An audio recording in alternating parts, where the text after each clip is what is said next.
Hello, and thanks for stopping by the Mostly Vegan channel. This is a very short introduction into how I define being a mostly vegan, and that is someone who eats a plant-based diet 85% or more of the time. Quick warning, if you're allergic to maths, this video does contain some simple maths, so be warned.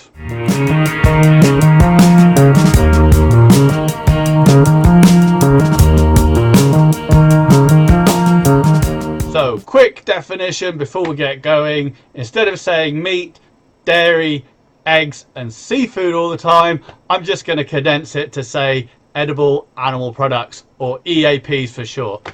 Okay, so if a mostly vegan is someone who eats plant-based diet 85% of the time, quick maths, straight in with the maths, that means you can only eat edible animal products 15% of the time.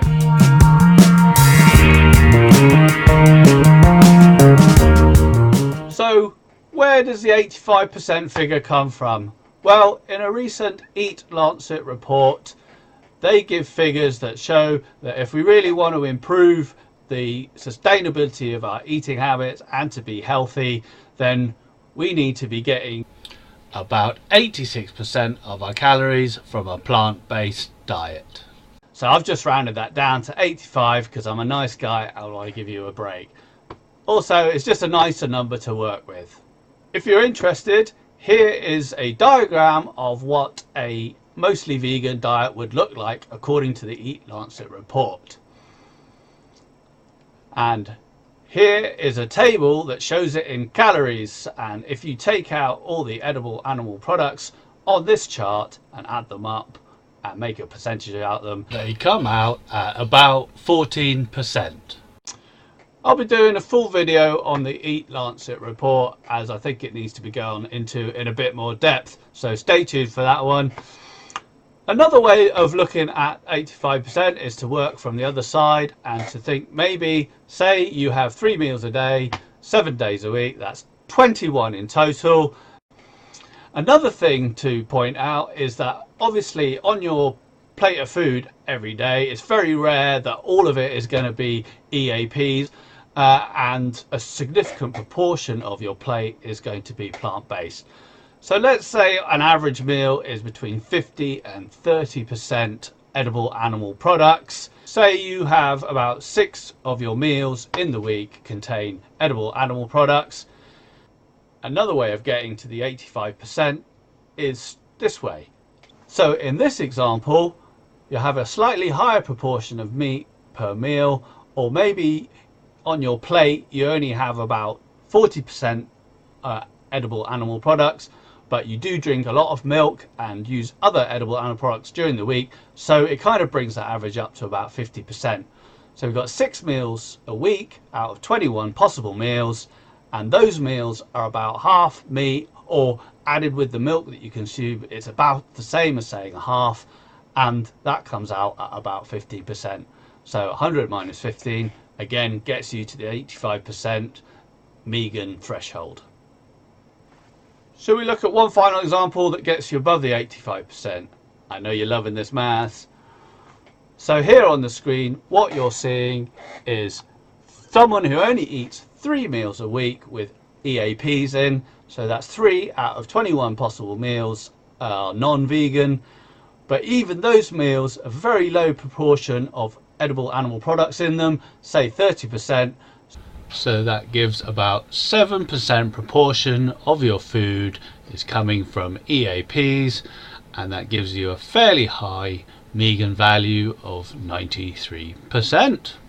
So we can have a bit of fun with these numbers, and what I'll put on screen now is just some fun categories put in the shape of a meter just to visualize things. It's not serious, but it's just one way of looking at it.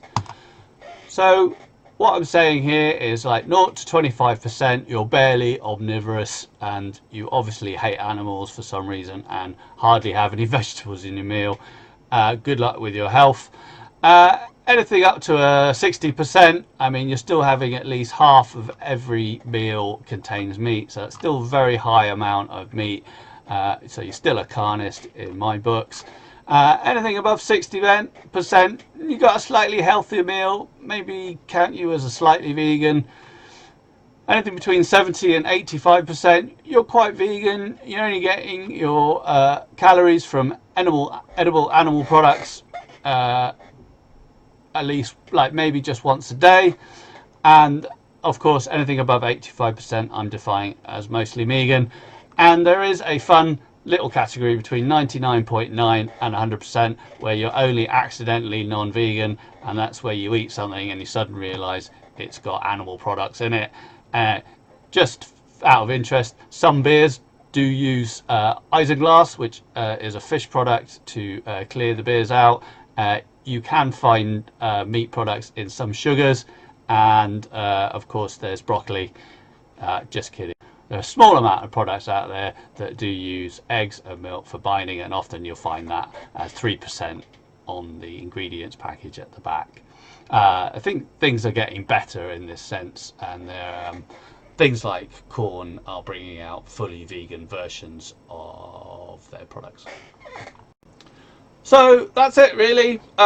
Quick fun way of working it out. Obviously it's not a very clearly defined or scientific category, but it is just a good way of measuring how vegan you are, and hopefully it can give you some motivation to increase your level of veganism, so that above 85% is what counts as being mostly vegan, and that's supposed to motivate you to get over that threshold and work your way up to 95, 98, possibly 100, which would be great if everyone could do that. Personally, I can't manage it.